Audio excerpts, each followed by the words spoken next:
विद्यार्थियों, आपका पुनः एक बार हार्दिक स्वागत। आइए देखते हैं 5.5 का क्वेश्चन नंबर 2। विद्यार्थियों, आप देखोगे कि क्वेश्चन नंबर 2 में दिया हुआ है कि चतुर्भुज PQRS तथा LMNR। विद्यार्थियों, यहां पर आप देख रहे हो कि आपको चतुर्भुज दिया हुआ है PQRS तथा L यहां पर है MNR, यह आयत है और कहा गया कि बिंदु M विकर्ण PR का मध्य बिंदु है। सिद्ध करो कि SL इक्वल्स टू LR तथा LN बराबर हाफ SQ। तो विद्यार्थियों, आप ध्यान दोगे इसमें कि जब ये कहा गया है कि PQRS एक आयत है तो आप जानते हो कि आयत के प्रत्येक कोण समकोण होते हैं। और LMNR, ये जो छोटा वाला आयत दिख रहा है, ये भी दिया हुआ है कि आयत है। छोटा जो चतुर्भुज दिख रहा है यह भी एक आयत है और इसके भी जो प्रत्येक कोण होंगे वो समकोण होंगे। ये आपको दिया हुआ है। देखिए, हमें सिद्ध क्या करना है, SL इक्वल्स टू LR, मतलब SL और LR ये हमें सिद्ध करना है कि SL और LR दोनों बराबर हैं। यदि हम सिद्ध कर दें कि L मध्य बिंदु है, रेख SR का L मध्य बिंदु है, तो फिर क्या हो जाएगा, SL इक्वल्स टू LR। अब आइए देखते हैं कि इसको सिद्ध कैसे करेंगे। तो सर्वप्रथम आप देखिए इसमें क्या दिया हुआ है कि ये जो चतुर्भुज है, तो यहां पर है कि चतुर्भुज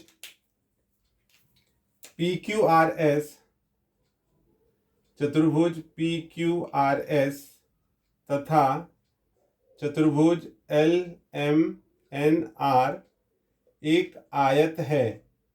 यह आपको दिया हुआ है, ये हमें दत्त में दिया हुआ है। इसलिए ये जो कोण यहां पर होगा, कोण PSR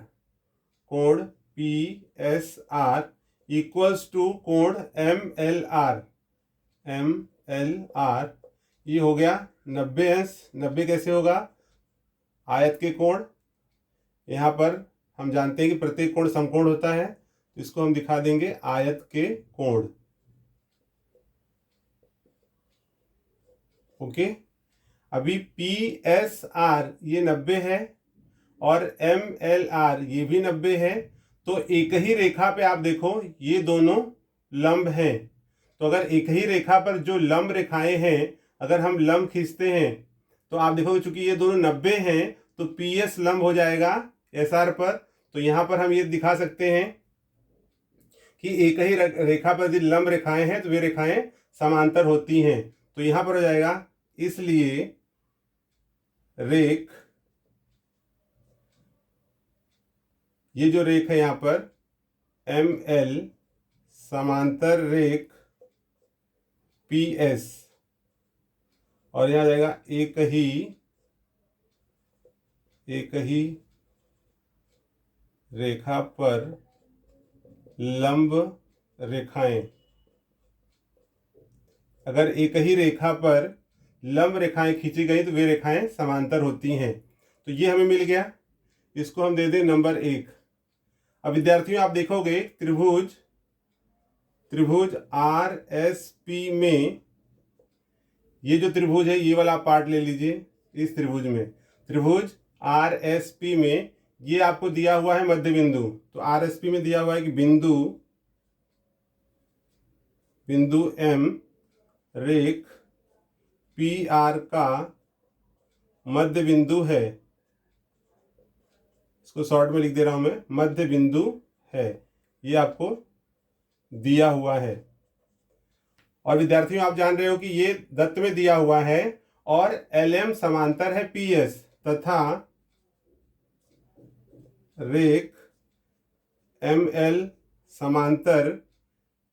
समांतर रेख PS, ये कहाँ दिया हुआ है, 1 से। तो विद्यार्थियों, आपने देखा है कि यदि किसी भी त्रिभुज में दो भुजाओं में से एक भुजा का मध्य बिंदु यह यदि समांतर है तीसरी भुजा के, तो यहां से जो मिलाने वाला रेखाखंड है वो यहां पर जो बिंदु मिलेगा वो इसको समान भागों में विभाजित करेगा। इसे कहते हैं मध्य बिंदु प्रमेय का विलोम। तो इसलिए इस आधार पर, मध्य बिंदु प्रमेय के विलोम के आधार पर, चूंकि यहाँ पर पी आर का ये मध्य बिंदु है और एम एल समांतर है पी एस के, इसलिए एल भी मध्य बिंदु होगा। तो यहाँ पर हम लिखेंगे इसलिए मध्य बिंदु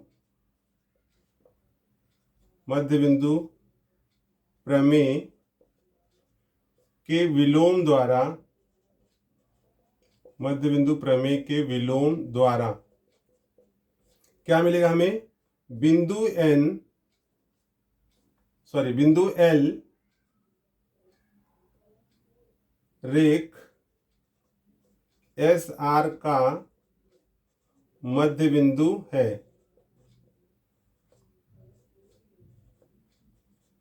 ठीक है विद्यार्थियों, आपको ये जो बिंदु एल, ये एस आर का मध्य बिंदु कैसे आया, फिर से एक बार बता दे रहा हूं कि अगर हम त्रिभुज लेते हैं आर एस पी, इस त्रिभुज के अंदर बिंदु एम पी आर का मध्य बिंदु दिया हुआ है और एम एल समांतर है पी एस, ये हमने अभी सिद्ध किया। तो अगर ये मध्य बिंदु है और ये रेख इसके समांतर है तो बिंदु यल क्या हो जाएगा? रेख एस आर का मध्य बिंदु हो जाएगा और उसको कारण देंगे मध्य बिंदु प्रमेय के विलोम से। ठीक है, तो यल एस आर का मध्य बिंदु हो गया। इसलिए जब ये मध्य बिंदु है तो हम बता सकते हैं कि S L equals to L are.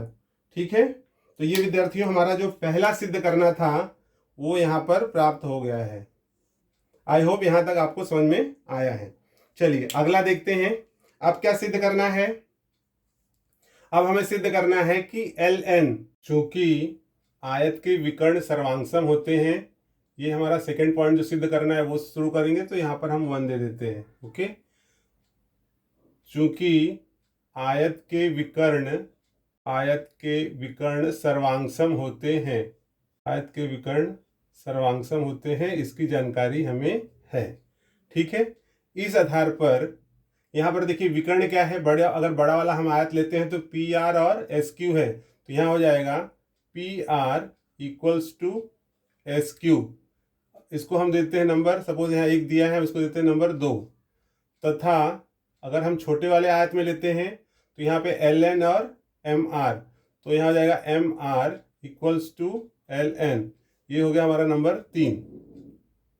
अब विद्यार्थियों हमें दिया हुआ है कि बिंदु एम पी आर का मध्य बिंदु है। तो चूंकि एम पी आर का बिंदु एम मध्य बिंदु है, ये आपको दिया हुआ है, इसको नंबर देते हैं हम 4। अब विद्यार्थियों आप देखिए M R equals to 1/2 P R है और हमें लाना है L N equals to 1/2 S Q. So therefore, इसलिए एम आर किसके बराबर है? एल एन के। तो यहाँ हम लिख देंगे एल एन, एम आर के जगह पर हमने क्या रख दिया है? L N equals to 1/2 P R. तो यहाँ हम लिखेंगे ये आ गया है थर्ड तथा, और ये है 4th, 3 तथा 4 से। ठीक है, therefore L N equals to 1/2 P R. P R के बराबर क्या है? एस क्यू, यहाँ हम रख देंगे एस क्यू, और ये हो जाएगा 2nd एंड 4th से। तो यहाँ हम लिखेंगे 2nd एंड 4th से। ओके, सो देयरफॉर ये प्रूफ हो गया हमारा L N equals to 1/2 S Q, और यही हमें सिद्ध करना था। आई होप स्टूडेंट्स आपको ये सवाल समझ में आया है।